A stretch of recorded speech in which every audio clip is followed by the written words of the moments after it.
You remember Dane Cook, the most popular comedian of the mid to late 2000s. At least you do if you're a millennial. There was a time when you couldn't get through a conversation without someone referencing a Dane Cook joke. So why don't you hear from him anymore?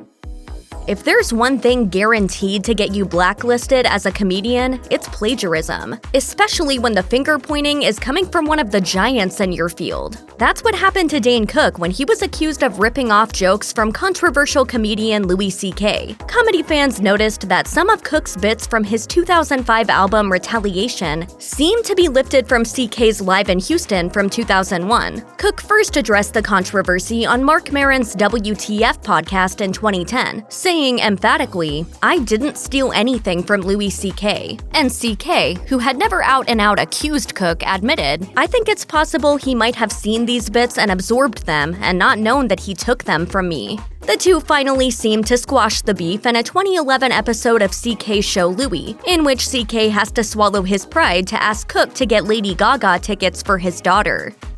One reason Dane Cook's rise and fall from stardom seemed particularly fast may have been that, and this is gonna sting, he just wasn't that funny to begin with. At least other comedians and critics didn't seem to think so. The headline for an absolutely brutal article in the Associated Press queried, "Is Dane Cook actually funny?" It then rounded up reviews in magazines like Rolling Stone and Slate to answer, "No, not really." The Associated Press article also quoted fellow comedians who had less than glowing things to say. The article notes, "Cook's material, like his fondness for Burger King, watermelon-flavored Jolly Rancher candies, guilt after cheating on a girlfriend, are predicated on their commonness." And according to a similarly brutal write-up in the New York Times, in certain comedy and media circles, contempt for Mr. Cook is knee-jerk, even cliché. It's hard to make it in any industry if none of your peers are in your corner. Maybe it was only a matter of time before Cook faded away.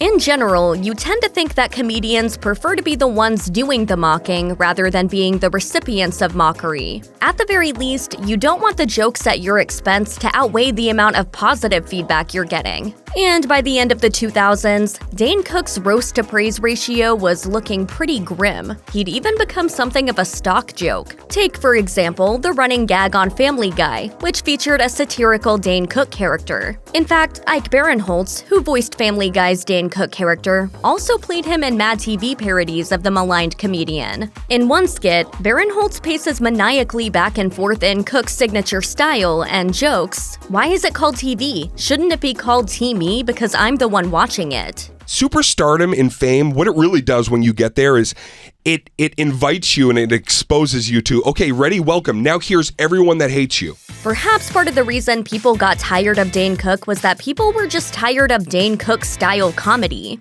At the height of his fame in the late 2000s and early 2010s, Cook was still doing his loud, rude, observational comedy that was heavy on the loud and light on the observation. At the same time, more nuanced styles like that of Tig Notaro were getting more popular. In 2012, Notaro released her famous special Live, which she performed soon after facing a life-threatening illness and the death of her mother. In the shadow of this heartfelt but also hilarious performance, Cook's fratty bits looked a bit coarse. Cultural trends come and go, even in comedy, and it looked like Cook just wasn't able to keep up with the times. In fact, many argued that as he got more famous, his earlier, more honest material gave way to a new cocky style that put people off. Dane Cook had what you might call a soft cancellation. It wasn't one big news story or controversy that caused the whole world to shun him. He just got less popular. This might be a bit obvious, but a big part of the reason that we haven't heard much from Cook in the past decade is that he stopped going on tour altogether. Before his not-so-big comeback in 2019, Cook's last stand-up tour, Under Oath, was in 2013. After Under Oath, Cook took a 6-year hiatus, so it's no wonder people stopped talking about him. One write-up in Mel magazine observed, "Cook lives life like a man who is euphorically washed. Never again will he feel the need to overthink his tweets, reignite his legacy, or bleed for his jokes." But while Cook more or less disappeared from public joke-telling for a while, he told the Daily Beast's The Last Laugh podcast in October that his latest stand-up special was, quote, "a long time coming." Let's see what all that vibing has done for his material. The key to any good comeback is, first and foremost, to get people to notice that a comeback is actually occurring. But even though it was his first live tour in over half a decade, Dane Cook's Tell It Like It Is tour in 2019 didn't manage to capture the attention of, well, much of anyone, really. Though we did find a few articles promoting the comeback, we had a hard time finding anyone who had actually reviewed it, much less liked it. The tour didn't seem to launch any new projects or specials, and Cook still wasn't getting the same kinds of blockbuster movie roles he'd been known for in the late 2000s. It was, in the end, a pretty quiet affair. That said, in all fairness, we will acknowledge that being 2019, this tour took place right before the global pandemic. According to Cook, he had just performed at Radio City Music Hall and was set to tape the special right after that when COVID-19 shut everything down, which is why he hopes 2021, when the special was actually filmed, will be the real year of the comeback. Look, we're not saying that Dane Cook has had the most challenging life of anyone we've ever come across, but that doesn't mean he's always had it easy. And in fact, there was one major blow that quite possibly could have contributed to his career stalling out. In 2010, Cook's half-brother was convicted of embezzling millions of dollars from him while acting as his personal manager. The brother, Daryl McCauley, apparently stole millions from Cook between the years of 2004 and 2008 by simply paying himself out of Cook's accounts. According to CNN, McCauley and his wife were ordered to repay Cook $12 million. At least Cook appears to have reached a level of zen over the crime where he can joke about it. When a question about the incident appeared on Jeopardy, Cook jokingly tweeted a video of himself saying, "I love Jeopardy. I can just watch it and get away from it all." As your dad might say, everyone's allowed a mulligan once in a while. It just seems like Dane Cook's latest acting roles have been mostly mulligans, which may be part of the reason it feels like you haven't seen him in a while. Take the 2015 movie 400 Days. Remember that one? Yeah, neither does anyone else, which seems to be for the best as it was widely panned by critics. The film currently has a 22% rating on Rotten Tomatoes. Am I the only sane one here? Cook's 2019 flop American Exit didn't even get the dignity of a highbrow review. And while his episode of American Gods was generally deemed fine by critics, the show never made enough of a splash to successfully relaunch Cook's career or establish him as a serious actor.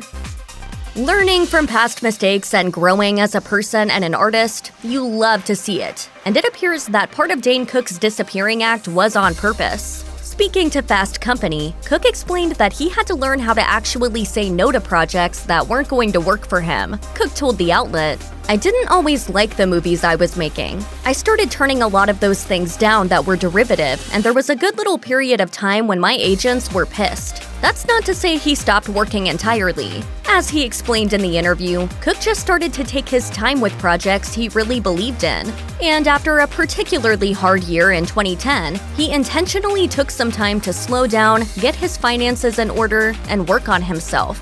Cook told Fast Company, "It felt strange that year off, getting part of an idea and not allowing myself to go to the Laugh Factory and work it out on stage." It's also possible that Dane Cook is too busy with his personal life to go all in on his comedy and acting career these days. Or perhaps he and his much younger girlfriend, Kelsey Taylor, just don't want to hear the critiques about their relationship. This makes sense, as the headlines about the 26-year age gap when their romance became public in 2017 marked the first time Cook had been in the press in a while. At the time, Cook was 45 and Taylor was just 19. Despite the criticism, Cook and Taylor seem to still be going strong, and they have said that they don't let the haters get to them. Early in the relationship, Cook took to Instagram stories to answer fan questions. And when asked if he had any advice for other people in relationships with large age gaps, he joked, "The only thing you have to do is plan that your deaths will be somewhat far apart."